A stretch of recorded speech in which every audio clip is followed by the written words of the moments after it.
Loss of muscle mass is something we have to deal with as we get older. And when we lose muscle mass, it causes a lot of problems. So if you look at our diagram, and we're talking about, it's called sarcopenia, where we start getting less muscle and more fat. So if you look at this diagram, this would be considered normal. This empty space here is fat, the red is muscle, and the black is bone. So this is if we took, just say, a leg and cut it in half. You're looking right down on it.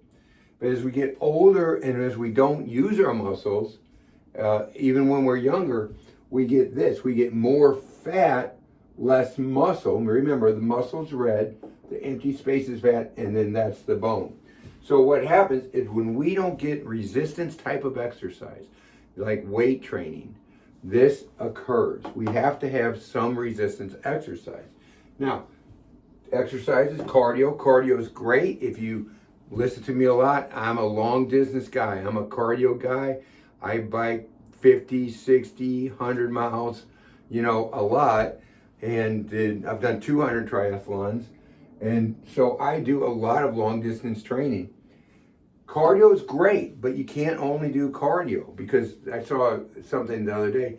Runners, they showed before and after, years before and after, and they get really scrawny. Well, that's because they're not doing resistance training or weight training. So when we look at this, if we do weight training, it helps muscle strength and it helps muscle endurance. And that's what we want. So they've done studies. I saw one study where they had a 90-year-old, or not a 90-year-old, multiple 90-year-old participants, and in 6 weeks increased their strength dramatically.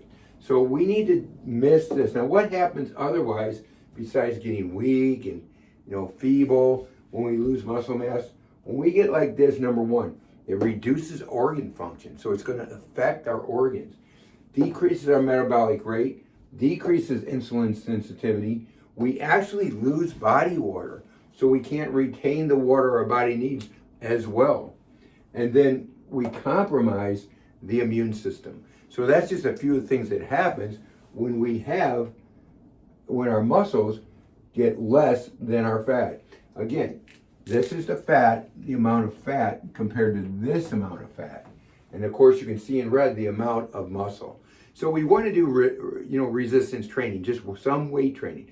If you're older, you can always get dumbbells, just do curls, just do military press, do lateral raises, do all that stuff. But you want to reduce this from happening. It's going to make a much better life, a much stronger life, and you're just going to do a lot better. Reduces the chance of someday being on a walker. It's just, just in a few minutes a day. But if you can get, enough weights to do a nice weight training workout, you can do it in 15, 20 minutes, 3 times a week, or even 2 times a week. So make sure you're doing that. And our 1 degree of change, or I said each week for health, make 1 degree of change. Just change one thing that I'm doing so I can get healthier. So this week, this would be a great thing to do. Start doing weight training, resistance training, and avoid this. And make sure your future's a much better future because you got on it ahead of time.